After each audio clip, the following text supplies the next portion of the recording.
ایک खातून जब भी अपने शौहर को पसंद का खाना लाती तो शौहर कहता अच्छा है, लेकिन मेरी माँ इससे बेहतर पकाती है। बीवी शौहर को मुस्कुराकर देखती और चली जाती, और जब भी बीवी अच्छा परफ्यूम लगाती वो उससे कहता कमाल है, मेरी माँ की खुशबू की तरह है। वो मुस्कुरा कर रह जाती। और इस तरह उस खातून ने सारी जिंदगी ऐसे ही अल्फाज सुन सुन कर गुजारी। माँ करती है, माँ कहती है, माँ का परफ्यूम, माँ का खाना पकाना वगैरह वगैरह। बीवी हर बार मुस्कुरा कर रह जाती। उस औरत की एक बहुत खूबसूरत आदत थी कि जब भी उसका शौहर काम से घर आता तो बीवी हमेशा चेहरे पर मुस्कुराहट से शौहर का इस्तकबाल करती, क्योंकि वो औरत जानती थी कि बीवी का एक मीठा बोल शौहर की दिन भर की थकान उतार देता है। इसलिए वो जब भी उसका खामिद घर आता वो शिकवे शिकायत की बजाय चेहरे पर मुस्कुराहट से इस्तकबाल करती, क्योंकि वो अपनी बीवी और बच्चों की खातिर दिन भर खून पसीना एक करके आ रहा है। शादी के 27 साल बाद उनकी वालिदा का इंतकाल हो गया। वालिदा की तदफीन के बाद शौहर अकेला बैठा था। उसकी बीवी उसकी आजमाइश में उसे तसल्ली देने लगी तो उसने उससे कहा, अब तुम्हारा खाना पकाना मेरी माँ के पकाने जैसा हो गया है, और तुम्हारी बातें मेरी माँ की तरह हैं, और तुम्हारी हंसी और तुम्हारी खुशबू भी मेरी माँ जैसी हो गई है।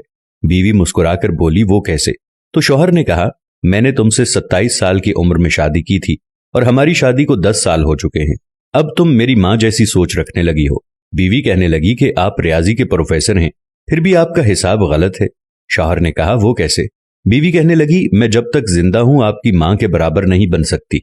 उनके 34 साल देना मेरे 27 साल के बराबर नहीं हो सकते, और जिसके कदमों के नीचे जन्नत है मैं उनके बराबर नहीं हो सकती। खामिंद फरते जज्बात से रो पड़ा और कहने लगा, क्या तुम्हें कभी मेरी माँ से तशबीह देने की तकरार से परेशानी नहीं हुई? मैं हर काम में माँ को याद करता था, उनकी तारीफ करता था, जैसा कि दूसरी खवातीन करती हैं। उसने कहा, नहीं, कभी नहीं, बल्कि मामला इसके बरक्स है। खामिंद ने कहा कि वो कौन सी बातें हैं जो तुम तमन्ना करती रही और मैं तुमसे पूछ ना सका?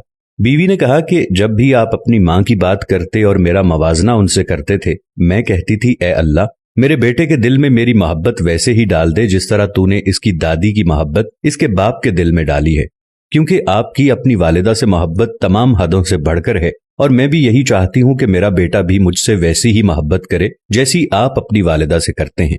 और मेरे सरताज, मुझे आप पर फख्र होता था क्योंकि आपका बेटा आप पर ही जाएगा। अल्लाह हमें वालिदैन की रजा हासिल करने वालों में शामिल फरमाए।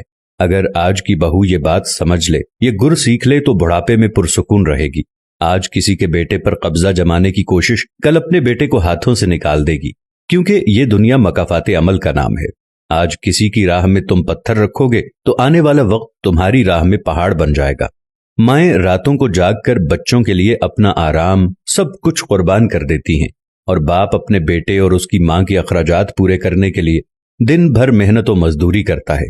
अगर अल्लाह ताला ने वालिदैन के दिल में उनकी औलाद के लिए बेपनाह मोहब्बत और ईसार का जज्बा न रखा होता तो यकीनन बच्चे की सही मानों में परवरिश और तरबियत ना हो पाती। अब अगर यही बच्चा बड़ा हो के अपने वालिदैन को बुढ़ापे की हालत में बेयारो मददगार छोड़ दे, उनके साथ हुस्ने सुलूक से पेश न आए, उनकी गुस्ताखी और बेअदबी करे, तो इससे ज्यादा बेइंसाफी और जुल्म क्या हो सकता है।